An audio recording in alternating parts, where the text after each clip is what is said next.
नमस्कार साथीहरू। अब हामी फेरि अर्को फिल्डमा आइसकेका छौँ। यहाँनिर हामी फल आर्मीवर्मलाई चाहिँ कसरी कन्ट्रोल गर्ने भन्ने विषयमा चाहिँ आज हामी यो काम गर्न गइरहेको छौँ। यहाँनिर चाहिँ हामीसँग यो एउटा अहिले फनेल ट्र्याप चाहिँ ल्याएको छौँ। यसलाई चाहिँ हामीले फनेल ट्र्याप भनेर भन्छौँ अथवा सोली पासो भनेर भन्छौँ।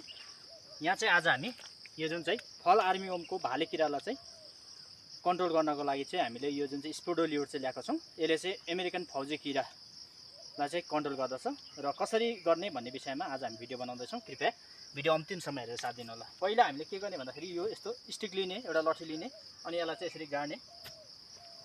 अलिक डह्रोसँगले हामीले यसरी गाडिसके पछाडि पहिला हामीले यो जुन चाहिँ फनेल ट्र्यापलाई चाहिँ यसरी यो फनेल ट्र्यापलाई चाहिँ अब यहाँनिर हामीले बाँधिदिने।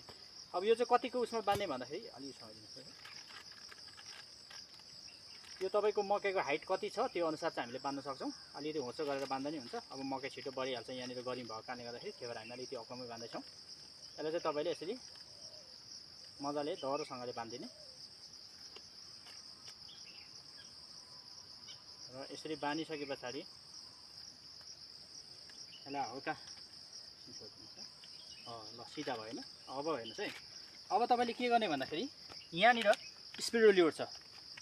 अब स्पोडोलियोडलाई हामीले तपाईँहरूले यो कामहरू गर्दाखेरि ग्लोभ्सहरू लाएर मास्कहरू लाएर गर्नु होला।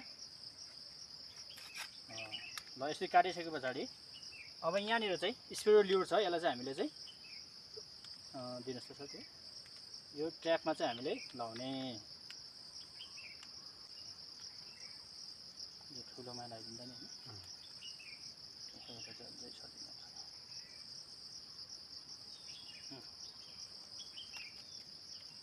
यसरी लगाइदिने हामीले।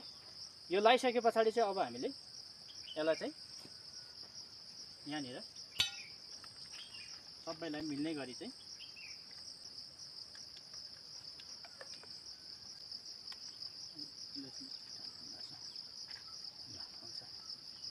ल यसरी हामीले यो ट्र्याप लगाइसके पछाडि चाहिँ अब के हुन्छ भन्दाखेरि यहाँनिर चाहिँ जति पनि मेल किराहरू छ नि त्यो चाहिँ तपाईँको यो ट्र्यापमा पर्छ, किनभने यसमा चाहिँ फिमेलको गन्ध राखिएको हुन्छ अनि उनीहरू चाहिँ फिमेलको मेटिङको लागि चाहिँ आउँछ। अनि यसरी आउँदा मेटिङमा आउँदाखेरि चाहिँ यहाँनिर पोइजन पनि भएको कारणले गर्दाखेरि चाहिँ यहाँ चाहिँ इमिडा क्लोरोपिड नाम केमिकल पनि राखिएको हुन्छ। त्यसले गर्दाखेरि चाहिँ यहाँनिर त्यो मेटिङको लागि आउँदाखेरि चाहिँ यिनीहरू चाहिँ यो गन्धले चाहिँ आउँछ। इमिडा क्लोरोपिडको कारणले गर्दाखेरि चाहिँ यो चाहिँ मर्छ। अनि यो त्यो मरिसके पछाडि यहाँनिर चाहिँ यिनीहरू चाहिँ यो तल यसरी जम्मा हुन्छ। अनि यसरी तल जम्मा भइसके पछाडि चाहिँ हामीले चाहिँ यसलाई चाहिँ कलेक्सन गर्ने। हरेक हप्ता 10 दिनसम्म चाहिँ हामीले चाहिँ यसलाई चाहिँ निहालेर हेर्ने। त्यस पछाडि आउँदाखेरि चाहिँ यहाँनिर किराहरू मरिराखेको